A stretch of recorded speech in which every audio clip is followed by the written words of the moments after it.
भाव धरून या वाचे ज्ञानेश्वरी कृपा करी हरी तयावरी. भाव धरून संसार केला की हरीची कृपा होते, भाव धरून अभ्यास केला की हरीची कृपा होते. म्हणजे यश येतं, पास होतं, नोकरी लागते. काहीही करा, भाव धरून करा. गायन करा, प्रवचन करा, कीर्तन करा, जे करायचे ते भाव धरून करा. जर भाव धरून नसेल ना तर अध्यात्मामध्ये त्याला शून्य किंमत आहे. शून्य ज्ञानोबा असं म्हणतात, का रुपयसा माझा हातीले पण का काजा, एक भावना ही माझा तरी पाल्लाळ. ते रूपवान आहेस, गायक आहे, सुंदर गायन करतोस, प्रवचन करतोस, कीर्तन करतोस, श्रद्धाच्या कीर्तनात रडवतोस लोकांना माझी येईल माझा बाप म्हणून. पण तुझ्याकडे भाव नसेल ना तर शून्य असं ज्ञानोबा सांगतात. लक्षात आलं? माझ्या मनचं नव्हे, माऊलीने सांगितलंय. मग निस्सीम भाव उल्लासे माझा अर्पावयाचे नेमिसे, एक फळे कावडे तैसे भलतयाचे हो. भक्तो माझ्याकडे दावे मी दोन्ही हात ओढवी, देठून फिरता सेवी आदरेसी. माझ्या भक्ताला प्रेमाने मला पान द्यावं, फुल द्यावं, मी आनंदाने खातोय. अर्जुना, कृष्णाने अर्जुनाला सांगितलं, माऊली आपल्याला सांगतात. कारण आपण अर्जुन आहोत माऊलीसाठी आणि माऊली आपल्यासाठी कृष्ण आहे. जे कृष्ण बोलले ते माऊली बोलले म्हणजे कृष्णच आपल्यासाठी येते. भाव धरून या. आणि वस्तुस्थिती बरं का, प्रेमाच्या मध्ये काहीच सपातून जातो, काही पण सपातून जातं. आपल्या लेकरू येतं खेळत खेळत, जेवायला बसतं ताटामध्ये, हात धुतलेला असतो का? भाव बघा बरं कशाला भाव म्हणायचं ते. आणि भावामध्ये काही चालतं, भावकडे याकडे एरवी नाकडे आपण असं नाही. खेळत खेळत येतं, आपल्या ताटात बसतं, त्याला खाता येतो. आपण काय करतो, छोटे छोटे घास करतो, त्याला खाऊ घालतो. पण ते काय करतं, मग ताटात हात घालतं आणि जे हाताला ते उचलतं, आईला किंवा बापाला खाऊ घालतं. खाऊ घालतं की सांगा, अनुभव आला नाही तुमच्यापैकी कोणाला? आला ना?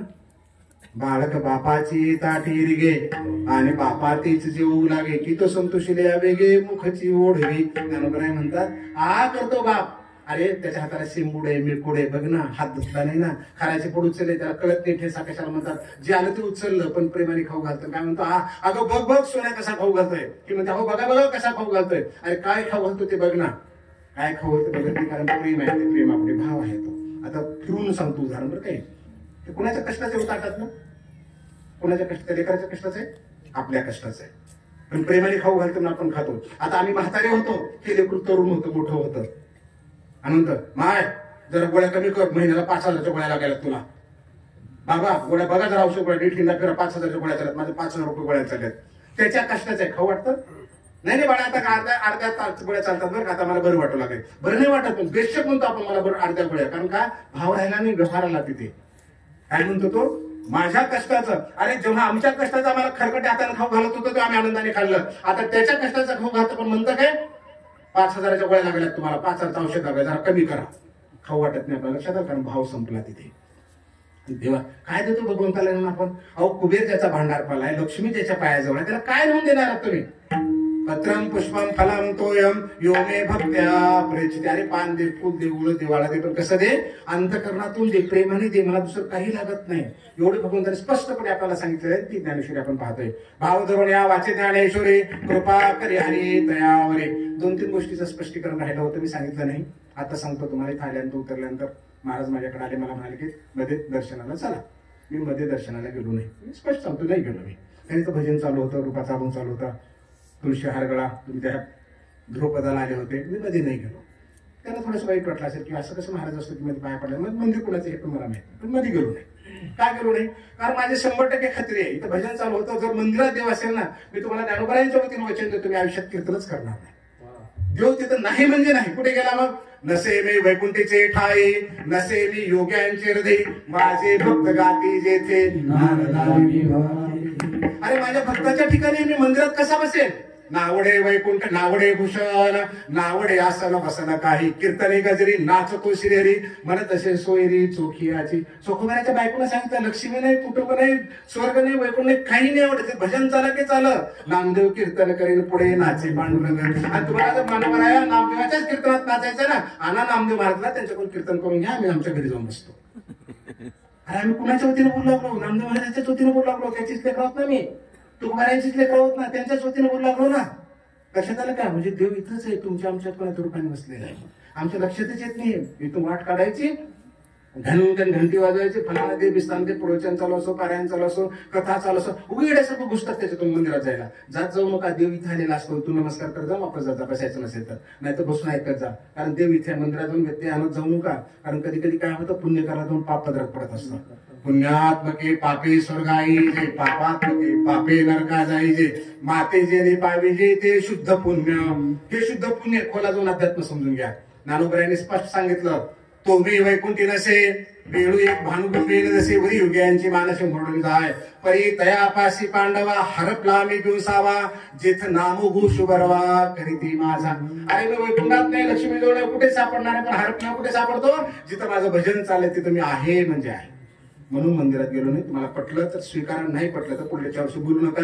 माझं काही पाकिट बुडत नाही, काही काही पाकिट घेत नाही. बोललं काही नाही बोललं काही मला फरक पडत नाही. त्याचा पण माझं काम लोखंड कापायचं आहे. जे अध्यात्मात सांगितलं, ज्ञानोबा तुकोबाने सांगितलं, माझ्या मनचं मी काही सांगणार नाही. तेवढं कीर्तनाची जागा, कीर्तनाची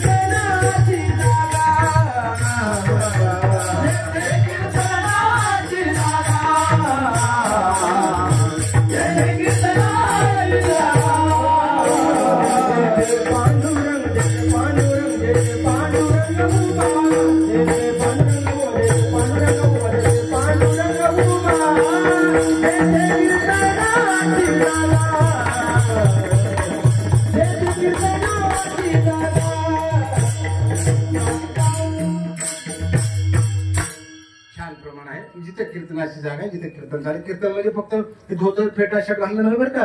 कबीर महाराज सारखे कीर्तन करत जायचे.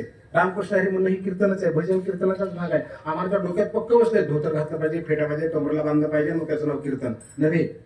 चालता बोलता जे भजन करतो ते सुद्धा कीर्तनच आहे.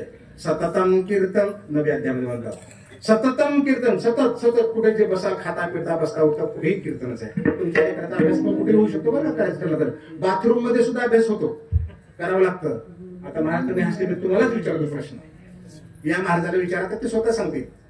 बाथरूम मध्ये बसल्यानंतर तुम्ही म्हणलात की नाही सांगा बरं, म्हणलात की नाही. अहो म्हणून तर शिकलात ना, म्हणून तर शिकलात. काळवेळ नाम नाम जपयत नो जो पराम, बाथून सके स्नानादी करुणावे पावन धर्माधर्म नाम ब्रह्म वेदार्थे. अहो तिथे जाऊन केलात म्हणून झालं. या महाराजाला आई जेवायला वाटत असेल, भाकर झाले, हे बाळा थांब आता दुसरी भाकर टाकून आले, तोपर्यंत ताट वाजवलं असेल म्हणून मर्दन वाजवता येतो. लक्षात आलं. कुठेही करायचं, कुठेही करायचं. तुमच्या लेकराला पाणीपुरी खायची, पाणीपुरी खा म्हणा, हरकत नाही माझी. पण पाणीपुरी खाताना खालचा जो पेपर आहे ना, त्या पेपर मधली बातमी वाच म्हणा, बातमी त्या पेपर मधली. 4 वर्षाखालचा पेपर जरी असेल तर 1 मार्काचा अभ्यास होऊ शकतो. तो म्हणा की नाही 2 वर्षाखालचा पेपर आहे जुना, तू जोपर्यंत पेपर वाचत नाहीस ना बाळा, तोपर्यंत तू यासाठी जुना होत नाही. मग तो कालचा असो की 10 वर्षाचा असो, कधी जुना होईल तू वाचल्यानंतर. भाव धर, काही अवघड नाही. नव्हे ऐसे काय नाही अवघड, नाही कैवाण. या जगात अवघड काही नाही, फक्त निश्चय कर, पक्का निश्चय कर. तुमच्या समोर जे कीर्तन करतो ना, गेला 10वीला 40% मार्क आहेत. तुमच्या 11वी लेकर असेल ते विचारा, 10वीला 70, 80, 90% मार्क पडले असतील. तिथे आमचे साहेब सोबत आहे, डिप्टी कलेक्टर साहेब तुमचे आमच्यासोबत होते कामाला. विचारा त्यांना 40% मार्क आहेत. आज माझ्याकडे 15 डिग्री आहेत. 1995च्या बॅच मध्ये महाराष्ट्रामध्ये डिप्टी कलेक्टर म्हणून टॉपर आहे मी. काही अवघड नाही. 2011च्या बॅचला IAS ऑफिसर झालो, तुम्ही कलेक्टर म्हणता. 2011च्या बॅचला मला शासनाने दिला. काही अवघड नाही, फक्त भाव धरून करा. भाव धरून या वाचे ज्ञानेश्वरी कृपा करी हरी तयावरे. आणि भाव नसेल सगळं शून्य. मी थोडंसं उदाहरण बदलून सांगतो तुम्हाला की भावाची काय किंमत आहे. समजा महिलाचा हळदी कुंकाचा कार्यक्रम चाललाय, त्या आईला विचारतो, हळदी कुंकाचा कार्यक्रम चालू आहे. एक तुमच्याकडे महिला 20 लाखाच्या गाडीमध्ये बसून आली, 15 तोळे सोनं आहे अंगावर, 10-5 हजाराची साडी आहे, पण कपाळाला त्या आल्या तुमच्याकडे हळदी कुंकाच्या कार्यक्रम. तुम्ही काय म्हणता, माऊली इथं बसा ना, मॅडम तिथं बसा ना, तुम्ही जर आमचा कार्यक्रम चालू येऊ द्या ना मॅडमला मध्ये.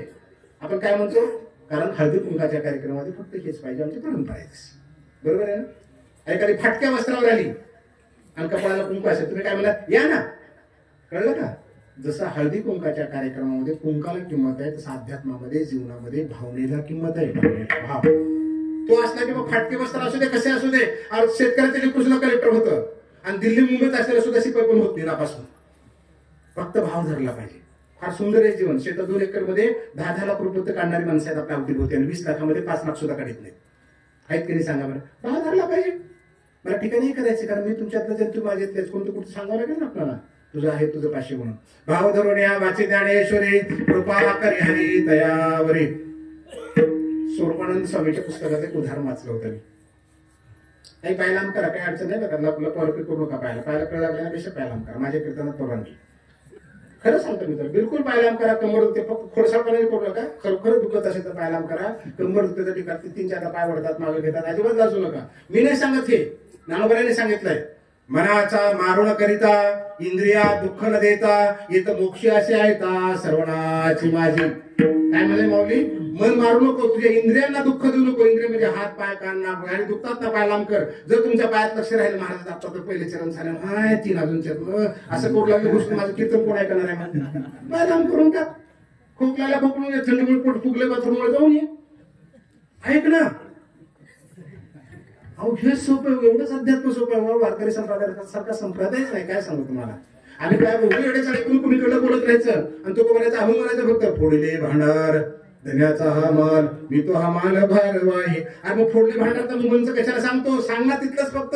लावला ज्ञानोबा तुकोबाच्या टाकीला तुटतील, जे पाणी सोडून संपणारच नाही. हे तुट्ट्या आम्हाला लावतं स्वतःला. असं झाली तसं झाली, फराने गेली, कमरेच्या खालच्या हासाच्या, त्या मोबाईल मध्ये तेच चालेल, टीव्ही मध्ये तेच चालेल, संसारात तेच चालेल. कसं सुधारणार आहे मी सांगा बरं? लक्षात आलं का? भाव धरून या वाचे ज्ञानेश्वरी कृपा करी हरी तयावरी. स्वरूपानंद स्वामीच्या पुस्तकात उदाहरण तुम्हाला सांगत होतो. त्या अनेक शिष्य निर्माण झाले, त्यांच्याकडे खूप हिंदी भाषिक होते ते. त्यातले उदाहरण फार सुंदर आहे. ते म्हणतात, त्यांच्याकडे जवळपास 70 वर्षाचा वृद्ध शिष्य म्हणून आला. त्यांनी विचारलं, आता या वयात शिष्य तो तुम्हाला, तुम्ही तर संन्यासी दिसताय, एवढी तपश्चर्या केली दिसताय. खरं सांगतो महाराज, मी एका बाईनं माझे डोळे उघडले आज, म्हणून तुमच्याकडे आलो. संध्याकाळ सकाळी डोळे उघडले, मी संध्याकाळी आलो. बरं कसं काय झालं? एक बाई होती 25 वर्ष वयाची, तिचा नवरा सर्व्हिसला बाहेर संरक्षण खात्यामध्ये, सुट्टी मिळत नव्हती. 6-6 वर्ष लग्न झालं, 8-8 दिवस नवरा बायको एकमेकाला बोलत नव्हते. करवली नावाचा प्रकार होता, दोघांना भेटू देत नव्हता. बरेच काही प्रकार होते. मान मर्यादा आपल्या वेगळ्या प्रकारच्या होत्या पूर्वीच्या काळामध्ये, आमच्या लहानपणी होत्या त्या. आणि त्याचं पत्र आलं बायकोला, मी फलाण्या दिवशी येतोय, सकाळी आपलं बसणं, आपल्या गावाच्या बाजूला बसवार्ता बसला येणार आहे. आणि लग्न झाल्यानंतर भेटच नव्हती, दोघांचं बोलणंच नव्हतं. ते पत्र एवढे खुश झाले, रात्रंदिवस त्या तारखेची वाट बघत होती. की सकाळच्या फुला दिवशी सकाळी सूर्य निघाले, बस येणार, त्या बसला माझा नवरा उतरणार आहे. ताट केलं, स्नान केलं, ताट वगैरे आरती वगैरे केली आणि भरधाव सुटली कोणाचं, नवऱ्याचं स्वागत करायला. कारण भाव तिचा नवऱ्याप्रती होता, दुसरं तिला काहीच कळत नव्हतं. फक्त नवरा म्हणजे नवरा, दुसऱ्या जगात काही दिसत नव्हतं. आणि त्याला भेटण्यासाठी, त्याच्या स्वागतासाठी निघाली. आणि त्याच रस्त्यामध्ये पूर्व दिशेला तोंड करून मी बसलो होतो. कोण सांगते ते? 70 वर्षाचा माणूस सांगतो स्वरूपानंद स्वामीला, की मी सूर्याकडे तपश्चर्याला बसलो होतो आणि ती बाई माझ्या बाजूने गेली. त्याच्या पायाची धूळ लागली असेल, खडा उडला असेल, माझ्या कमरेला लागला. आणि ती बाई पुढे गेली, ओरडलं त्याला, हे बाई तुला दिसतं का? ती बाई तसेच पुढे सुटली. पुन्हा म्हणाला, हे बाई तुला दिसतं का? मग ती बाई फिरून म्हणाली, महाराज आपण मला आवाज दिला? तर मी म्हणालो, हो तुला आवाज दिला, तुला दिसतं का? ती म्हणजे काय झालं? तुझी चप्पल लागली, मला खडा लागला तुझा. ती परत येऊन मला म्हणाली की महाराज क्षमा करा, मी एका नाशवंत देहाला भेटायला चालले.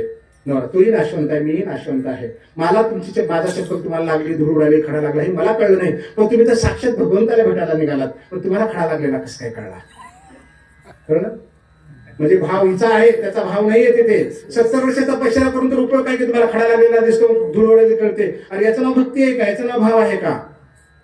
तुमच्या परत झाली अजून स्वयंपाक फलन झाली, मग ओळखायचं ह्याचा अभ्यासात लक्ष नाही. तुम्ही म्हणलं पाहिजे, हे बाळा उठ ना, 8 वाजून गेले, जेव ना, बाळा नाश्ता कर ना, बाळा फलन कर, मग ओळखायचं की 100% पुस्तकामध्ये एक प्रूफ झालेला आहे. मागच पडणार नाही ते, मागच पडणार नाही. वस्तुस्थिती आहे. इंद्रायणीच्या काठावर 3 नाही 4 होता, रात्रच्या रात्री मर्दन वाजले, बोट फुटले त्यांची, म्हणून झाले. आलं लक्षात? म्हणून अभ्यासाशी काही सर्वथा दुष्कर नाही, या लागे बाजी ठाई अभ्यासे मेळ. ज्ञानोबा सांगतात आपल्याला की अभ्यास करणाऱ्या माणसाला जगात काहीही अवघड नाही, कुठल्याही गोष्टी साध्य होऊ शकतात, फक्त भाव धरला पाहिजे. भाव धरून